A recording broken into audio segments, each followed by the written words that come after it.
公司年会上，领导说今年销冠能拿到200万年终奖，可转头上司就对我说公司降本增效，年终奖要打折。我以为他说的是所有人，结果被打折的只有我一个。转手还让花瓶同事接手我的职位，我心里了然，过河拆桥是吧？那我直接躺平摸鱼。后来公司业绩一滑再滑，就连之前谈好的大订单也纷纷退单，老板终于急了，跪在我家门口求资源。我一脚踹开老板，垃圾公司，就凭你也配？那天年会上，领导手持话筒，满脸笑意的开口：2026年公司总营收16.7亿元，净利润5.3亿元，净利润同比增长1.5%。这个成绩在同行中是非常亮眼的，感谢大家的付出。为了激励先进，公司决定设立销冠奖，给2026年度销售冠军发放奖金200万。一听到200万奖金，台下顿时一片哗然，我忍不住笑了。就凭我的业绩，我肯定是当之无愧的销冠。身旁的同事纷纷小声祝贺我。楠姐拿了奖金，必须在瑞园请我们吃一顿呀！楠姐，你是销冠，这200万奖金非你莫属呀！你怎么这么厉害呢？楠姐，苟富贵勿相忘呀，记得以后多多提携小弟呀。我忍不住笑着敲了敲他们的头，低调点，领导还没宣布呢。这还没宣布谁是销冠呢。就有人在这庆祝，真是搞笑。平日里最爱钻营拍马，业绩常年垫底的陈鑫立马翻着白眼跳出来，尖着嗓子当众嘲讽我：整天只知道喝茶陪酒的废物，有妄想拿200万奖金？你怕是没睡醒吧？你以为打2个电话陪2次酒就能当销冠？真是天真的可笑，要真这么容易，那傻子都能拿高薪抢位置。他故意抬高声音，恨不得全会场都听见，眼底的嫉妒和酸意藏都藏不住。我知道他是眼红病犯了，懒得跟他一般见识。台上的领导激动喊着：下面请董事长宣布销冠名单，让我们一起期待一下。我宣布，2026年销冠是……我紧张的捏紧拳头，仿佛看到200万正在向我招手。旁边的同事暗戳戳的念叨：李楠。陈鑫在旁边扣着指甲，不停地对我翻白眼，切了声。接着台上的领导公布：叶剑锋，大家欢迎，有请叶总监上台领奖。闻言我心中一惊，怎么会是他？明明我才是销冠，难道就因为他是销售部总监，所以所有的业绩都要算在他头上吗？周围的人愣了一瞬后，纷纷站起来鼓掌。叶总实至名归啊！叶总太厉害了！我失魂落魄地坐在椅子上，思绪万千。第二天，叶总把我叫到了办公室。李楠，现在行业不景气，虽然公司今年效益还可以，但是为了长久发展，公司决定年终奖要打个折，你多理解一下。下周就要发年终了，顶头上司叶总却在这个时候提出年终奖要打折。但一想到我刚谈成了一笔大单子，公司能狠赚一笔，我的年终奖应该不会少太多。想到这，我悬着的心又归了位。直到我看到老叶放在我面前的年终计划发放表时，我直接懵了。叶总，这年终奖打的是骨折吗？按照往常年终加提成，我再怎么也有200来万，怎么今年就只有2万了？我入行6年，除了第1年没业绩拿的年终是2万，其余时候都没下过100万，更不要提今年还有销售提成的钱。他抢走了我的销冠名头，领了200万奖金，难道现在连我的年终和提成他都想要私吞了吗？我放下手中的表格，客气问叶总，您是不是搞错了？我的年终奖怎么才2万？要不麻烦您再核实下。叶总意味深长地看了我一眼。李楠，刚刚不是给你说了吗？公司收益下滑，所以年终要打折。我平复心情，把销售部年终奖发放计划表推到他面前。那为什么只有我的被打折了？刚刚他给我年终计划发放表时，刚好这份计划表被夹带在后面。原本以为所有人年终都会被打折了，没想到只有我的年终被打了折。叶总似笑非笑道：因为你干的最少，出力最少，所以年终最少也是理所应当。是了，在他们眼里，我每天都是指挥手下的销售干活，我就陪客户喝喝茶、吃吃饭，联络感情，订单就来了。对了，因为你个人能力有限，公司决定对你进行调岗，由陈鑫出任销售经理一职。想想还挺可笑的，公司的订单80%都是我拉来的，现在居然说我个人能力有限，让一个只会拍马溜须的花瓶同事来接替我的位置。我忍着脾气问：之前的订单都是我拉来的，还有我刚拉来的5000万订单，这些怎么说？老叶向后靠在办公椅上，双手握在一起，斜了我一眼，慵懒道：打住，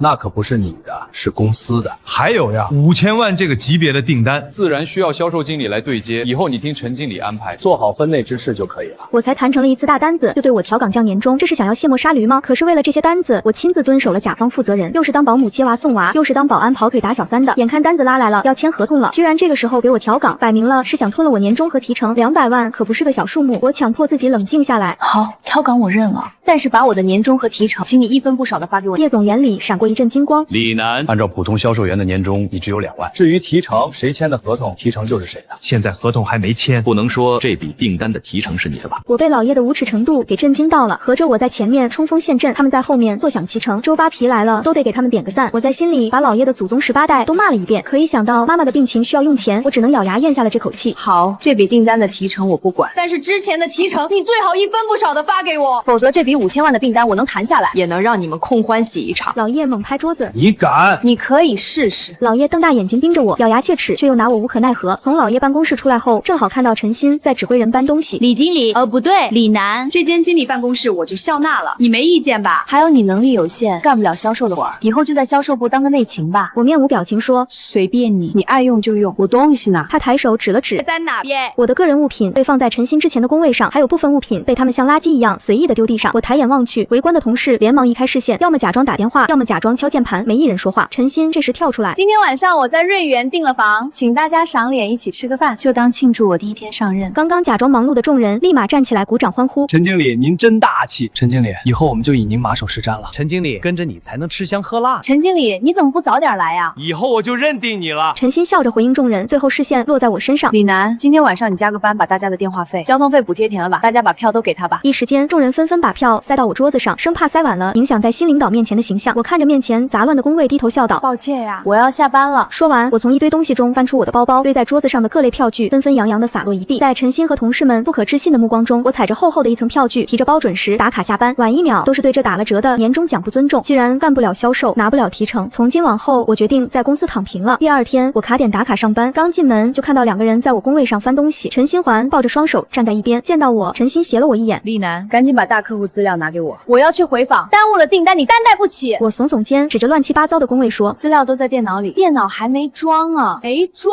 你就快装呀！磨磨蹭蹭的想偷懒吗？我摇摇头道：“抱歉呀，我要先去拉屎。”说完，我哼着歌大摇大摆的从陈鑫面前穿过，磨蹭了2个小时后，我慢悠悠的回到办公室，才2个小时不见，我的工位像是被施了魔法般变得异常整齐干净。我刚泡好茶，老叶就带着陈鑫走了过来。老叶看了眼我，鄙夷道：“李楠，赶紧把大客户资料发给陈经理，耽搁了订单你担待不起，你可别想着藏私呀。”我从文件夹中抽出一叠资料，丢在陈鑫面前：“拿去吧，你们想要的大客户资料。”陈鑫喜出望外，拿着资料麻溜的离开。下午，陈鑫气鼓鼓的从外面回来，连门都没敲，就急匆匆闯进老叶办公室。不一会儿，老叶带着陈鑫站在我工位前：“李楠，你怎么回事？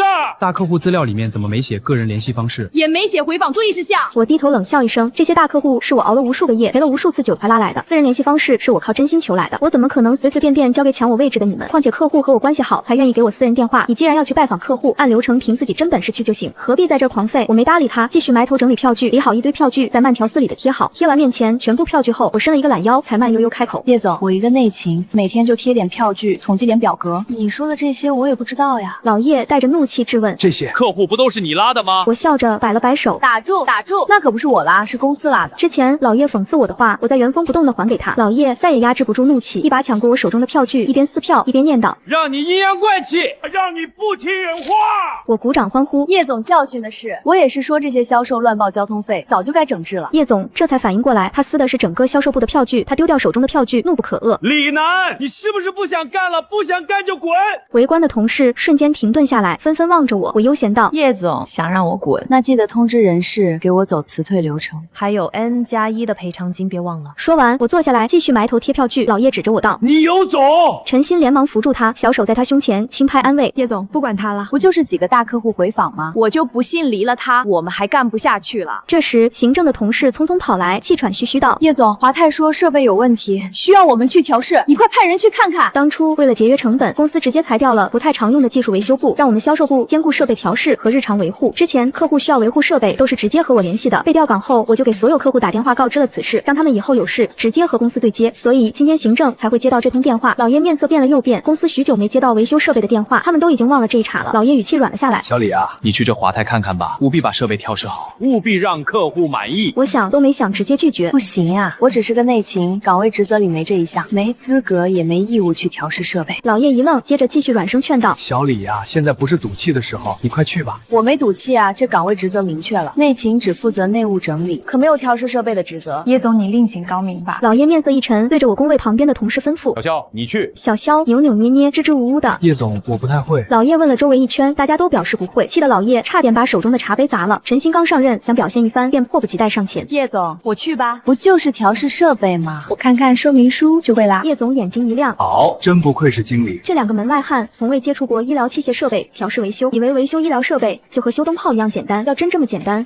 那些医疗器械工程师岂不是全都要失业了？我端着茶，无语的摇摇头，真是无知者无畏。陈鑫走到门口，又转身来了一句：“华泰是什么设备来着？”我一口茶喷了出来，这也太虎了吧，连啥设备都不知道就敢口出狂言。我只能在心里给他疯狂点赞，6666呀！不出所料，去客户那维修设备的陈鑫一直在群里发问如何检修、如何拆机。见没人搭理他后，他在群里说了一句：“算了，我自己想办法。”后就消失不见。结果第2天，客户直接打电话到行政部投诉，陈鑫把设备彻底修坏了，客户要求陈鑫赔偿相应损失，否则就起诉公司并取消后期订单。听说老叶连夜带着陈鑫去华泰赔罪，只是不知结果如何。第3天早上，老叶组织销售部开会，老叶一见到我，如见到杀父仇人般，牙齿咬得咯咯响。李楠，就因为你公司损失了一大笔钱，这个钱必须从你头上扣。我翻了个大白眼，你没事吧？公司的损失又不是我造成的，凭什么扣我钱？陈鑫在旁边附和。你要是去维修设备，这设备能坏吗？我告诉你，都是因为你的自私，这些设备会坏啊，这些损失就应该你来承担。这是陈鑫闯祸了，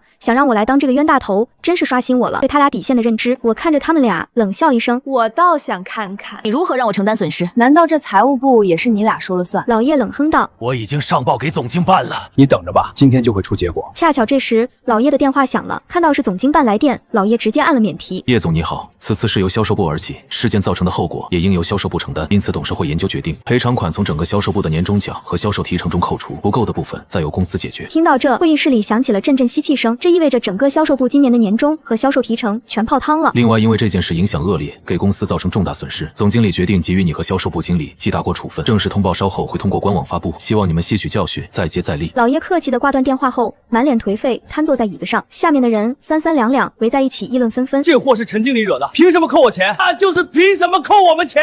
我还指望拿了年终和提成回家过年呢，这下好了，钱没了，我该怎么回家过年？叶总，凭什么扣我们钱？又不是我们犯的事儿，我不服！就是我不服！我也不服！看到下面的人群情激愤，老叶强打精神安抚。大家别急，此事说不定还有转机。现在离过年还有1个多月，只要我们在这1个月内做出成绩，我就去求总经理给大家发年终奖。今天的会议到此结束，大家快去跑业务。老叶带着陈鑫亲自上门去谈那5000万的合同，可惜他们负责人去海外考察项目了，合同一时半会儿签不了。老叶又带着陈鑫去其他大客户公司，结果却连门都进不了。别人一听说是销售的，立马被请出去。他们一直以为我是背靠公司才侥幸当了个销冠，可是他们不知道这6年我为了跑订单拉业务，熬了多少夜，赔了多少酒，装了多少孙子，才换来这些业绩。我手里的部分客户基本上只认我，甚至连公司叫啥名都不知道。如此折腾一番后，新的订单没拉来，原本签订的大单也听到我的遭遇后，厌恶了公司的做法，纷纷退单。公司业绩一滑再滑，不要说发年终，照这样下去，恐怕下个月工资都发不出来了。总经理终于坐不住了，他亲自到销售部给我们开会动员，让我们想尽一切办法去拉订单，还点名让我再接再厉，再创辉煌。我笑着婉拒，总经理你说笑了，我就是一个销售内勤，可没资格去跑客户。总经理眉头一皱，简直是胡闹！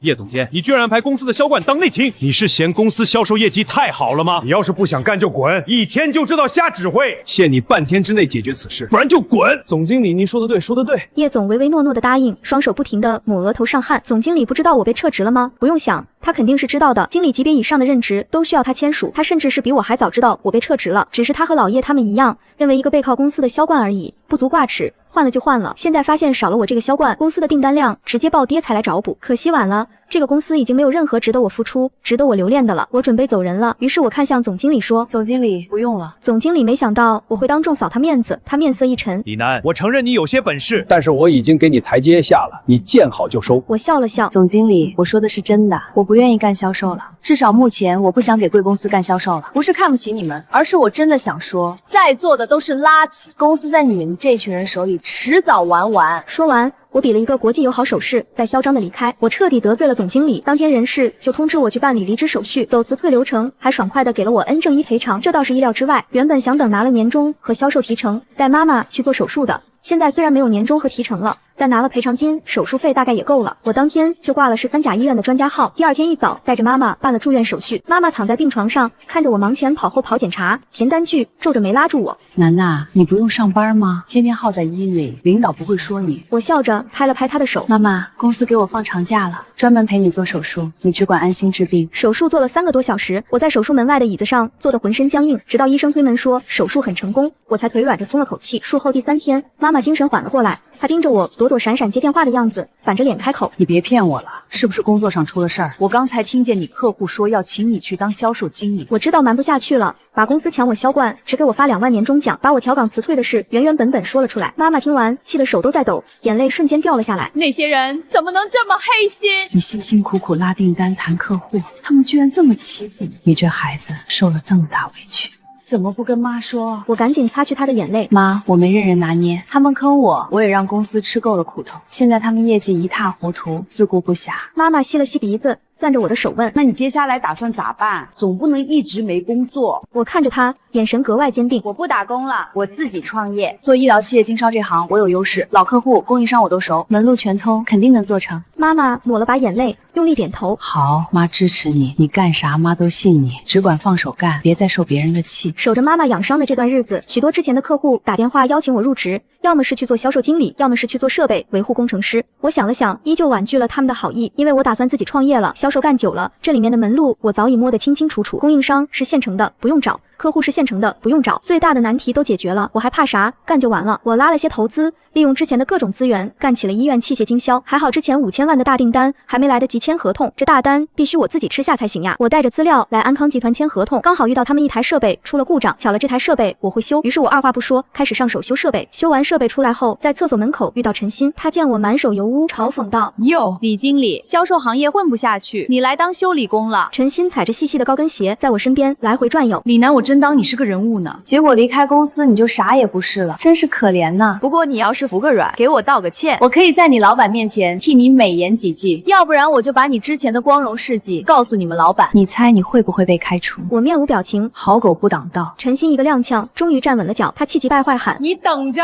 不让你从这个公司滚蛋，我就不姓陈！”我翻了翻白眼，懒得理会他，真搞不明白为什么这些人老是想要找存在感呢？收拾妥当，我去何总办公室签合同，刚走到门口，就听到老叶的声音从里面传来，他讲了一个不好笑的冷笑话，里面除了他和陈鑫的笑声，再无其他。我敲敲门，走了进去，何总看到我，笑了笑：“你终于来了。”我朝他眨眨眼睛，叶总巴巴地看着何总与我互动，眼睛快要喷出火来。陈鑫看见叶总的脸色，马上指着我，义愤填膺道：“何总，这人是我们公司的前任销售经理，因为品行不端被总经理开除了。你可不要被他骗了，他最会阳奉阴违，索要回扣了。你把这样的人留在公司，就是在自己身边放一个不定时炸弹。何总，你还是把他开除了好，你不能让他影响贵公司的声誉。”何总面色平静地看着他，老叶也冷笑：“何总，这种品行不端的人就应该封杀他，让他在这个城市混不下去。还是你仁慈，给他工作的机会。”难怪前段时间没有同行的销售公司要我去工作，原来是这个老东西在从中作梗。不过他的封杀除了恶心，对我来说也没太大影响。我听乐了，想恶心一下两人，便拿着合同在两人眼前晃了晃。我不是何总的员工，我是来同何总谈合作的。你们看，5000万大单呢，就差何总签字了。老叶和陈鑫瞪大眼睛看着合同，不知心中在想啥。我把手中的采购合同放到何总面前：“何总，采购合同我方已经签好了，烦请你签字。”何总嗔怪地看了我一眼，拿起笔刚准备签字，陈鑫猛地扑上来，用身体挡住合同：“何总，不能签，你已经和我们公司谈好了，怎么能跳单呢？你这样可不道德。”叶总也反应过来，连忙从包里掏出合同放在何总面前：“是啊，何总，你应该和我们签合同才对。”何总放下笔问：“我什么时候和你们谈好了？”陈鑫抢着回话：“半个月前就谈好了。”何总，你这么大一个老板，可不能言而无信。何总向后靠在办公椅上，饶有兴趣问：“谈好了？谁来谈的？你有证据吗？”陈鑫急道：“就是他，何总，之前他代表我们公司来谈的。”何总乐了：“可是他和我谈好了，关你们公司什么事啊？我从来都是和他谈的，又不是和你们公司谈的，你让开吧。”何总推开陈鑫，在我的合同上签了字：“李楠女士，合作愉快，你俩走吧，看在熟人的面子上，我就不找保安请你们出去了。”叶总和陈鑫狠狠地瞪了我一眼，心不甘情不愿地离开。我笑了笑，回道：“何妍女士，合作愉快。”拿下第一个大单子后，我的信心爆棚，开始把目光放在公立医院。毕竟之前公司80%的单子是靠我，另外20%的单子是靠招投标拿下的。他们一而再再而三地污蔑我，欺负我。现在我要和他们好好玩玩。最近市医院要更换一批 CT 机，招标文件已经挂在了官网上。我踩着截止日期提交了资料，到了竞标那天，不出意外，在现场遇到了老叶和陈鑫。听说他俩现在日子不好过呀。之前因为陈鑫修坏了客户的设备，整个销售部的年终和提成都被扣了，整个下面的人怨声载道。老叶还梦想着签下5000万大单，扭转乾坤呢。结果5000万大单被我截了胡。听说现在总经理天天开会，亲自上阵督促销售情况。要是每天的销售任务不达标，就倒扣工资。如此一来，销售部的人日子简直就是煎熬，每天辛苦加班跑业绩，结果还要被反扣工资。因此，越来越多的人熬不下去，纷纷辞职走人。现在人少到老叶和陈鑫不得不亲自出来跑业务了。老叶看到我，嘴里动了动，我热情地和他打招呼：“叶总，你们也来竞标呀？怎么样，有希望吗？”叶总不理会我，旁边陈鑫也白了我一眼。我接着继续说：“悄悄告诉你们，你们没希望的，这个标我们公司也要截胡。”老叶和陈鑫恶狠狠地盯着我，陈鑫想要骂我，被老叶拦了下来。我忍不住在心里嘀咕：这老家伙有长进呀，居然没被激怒。我挤到老叶和陈鑫中间，凑近陈鑫耳边低声说：“那套把戏我早就知道了，我已经提前打点好了。今天这个标是我的了，劝你们认清现实，不要到时候空欢喜一场。我又对老叶吗？老东西，一把年纪了还不回家带孙子，你就不怕以后被你儿子扫地出门吗？你个老壁灯，占着茅坑不拉屎，天天啥也不懂，还装着一副高深莫测的样子。这老板也是到了8辈子没了，才把你留在了公司，一无是处的垃圾老家伙。今天见识之后，就赶快回家带孙子吧。老叶额头鼓起的青筋暴露了他此刻的内心一定不平静。我接着在他耳边骂他，他想骂回来，可是好像有什么顾虑般，一直紧捏拳头，无声忍让着。2个小时后，终于开标了，老叶他们中了标。老叶和陈鑫松了一口气，老叶对着我哼了一声，愚蠢垃圾，便转身离开。我跟在他们身后念叨，其实我早就知道这一次还会是你们中标，因为领导说最后再照顾你们一次，下次就会把你们踢出局了。珍惜你们最后的高光时刻吧。说完，我狠狠地撞向陈鑫的肩膀，然后从他俩中间插过去。陈鑫一把拉住我，我忍不了了，他妈的贱人！我告诉你，只要张院长在，你永远没机会。下次还是我们赢，你趁早滚吧。原来他们的保护伞是张院长，老叶他们送礼行贿张院长，张院长透露标价，干扰竞标过程，再拿高额回扣，双方合作共赢。所以这么多年来，市医院一直都是老叶他们中标。之前销售部被老叶和陈鑫恶心到后，平时干这事的同事就把他收集到的证据一起给了我。楠姐，这里面是老叶和陈鑫行张院长操控市医院招标的所有证据，一样不落。你可以用这个去报复老叶他们。我挑了挑眉，你留着这东西，怎么不自己去举报？他苦着脸，声音发颤。我不敢啊，楠姐。张院长在医院根基深，老叶在公司又有靠山。我就是个普通职员，得罪不起这一帮人。要是被他们知道是我告的密，我不光工作保不住，在这行都彻底混不下去了。只有你敢跟他们硬刚，只有你能扳倒他们。楠姐，你就出手啊，帮我们出了这口恶气吧。好吧，又是想让我当出头鸟，可是这个出头鸟我还就当定了，不管是为了报复老叶，还是为了抢生意，我都要搞他们。我把证据全都提交给巡视组，因为证据齐全，巡视组高度重视，立即安排工作组入驻市医院，专项调查违规竞标事宜。2个月后，巡查结果出来了。张院长因为收受贿赂，在招投标过程中为他人提供便利，扰乱竞标结果等多个原因被抓了进去，等待他的将是严厉的惩罚。没过1周，市医院就传张院长被抓的出消息。消息刚传开没2天，经侦大队的警察直接闯进了我们原公司的销售部办公室。当时老叶正拍着桌子骂员工拉不来订单，陈鑫站在一旁添油加醋，办公室里吵得不可开交。警察推门而入，亮明证件，声音干脆利落：叶剑锋、陈鑫，我们掌握你2人涉嫌向市医院张院长行贿、操控楼重拍的完整证据，你们被刑事拘留了，跟我们走。老叶手里的保温杯哐当砸在地上，热水洒了一地，他整个人僵在原地，脸色白得像纸，腿一软，差点瘫下去。你们搞错了，我没有行贿，这是陷害。陈鑫直接吓哭了，拽着老叶的胳膊大喊大叫：不是我，是他逼我的，所有事都是叶剑锋做胡，我只是跟着跑腿，跟我没关系啊。警察根本不听他俩狡辩，直接上手铐，架着2人就往外走。陈鑫一路哭嚎，老叶脸色铁青，一句话都说不出来，往日的嚣张跋扈荡然无存。销售部的员工全都看傻了，愣了半天才炸开了锅。我的天，他俩真的心善啊！难怪年年市医院的标都被他们拿下，原来玩的是这套脏东西，活该！之前扣我们所有人的年终奖，现在遭报应，公司彻底完了，领头的都进去了。没几天，法院判决就下来了，公示贴的明明白白，张院长受贿数额巨大，判处有期徒刑8年；叶剑锋作为行贿主谋，多次操控招标、输送利益，判处有期徒刑5年；陈鑫协同行贿，参与违规操作，判处有期徒刑2年6个月。消息传遍公司，原本就人心涣散的销售部彻底崩了，早就被倒扣工资、扣光年终奖的员工，当天就扎堆提交离职申请，走的一个不剩。老客户纷纷解约退单，供应商停止供货，原公司连员工工资、办公室房租都付不起，直接陷入彻底瘫痪，成了一个空壳子。最值得高兴的是，因为人为插手招标，所以上次招标结果不算，市医院又重新组织了招标。不出意外，我以全场最低价中了标。我把这个好消息告诉了看守所的老叶，他被气得2眼一黑，晕了过去。老叶和陈鑫被抓后，原公司的整个销售部门陷入了瘫痪。这时，总经理终于想起了我，他提着大包小包的东西，把我堵在了家里。李经理，我转了一圈，不得不承认，公司离了你还真不闲呀。你看，要不明天回来上班？我没想到总经理这么拉得下脸。总经理，上班就算了吧，我以什么名义回去上班？公司连年终和提成都不给我发。总经理咬咬牙，你瞧我这人真是忘性大。李总，只要你愿意回来，销售部总监的职位就是你的了。还有去年的年终和提成，一分不少的发给你。我双眼一亮，还有这好事？真的吗？如果贵公司愿意把去年我的年终和提成发给我，我倒是可以考虑一下。总经理拍着胸脯道：放心，立马安排。晚上我的银行卡就到账了300万，真好，我的年终和提成回来了。总经理的电话也随之而来。李总，办公室已经给你安排好了。你看你啥时候来上班？我忍不住笑道：明天一定来。第2天早上，总经理亲自开着车来接我上班。公司大门口挂着几条横幅，欢迎李总回家。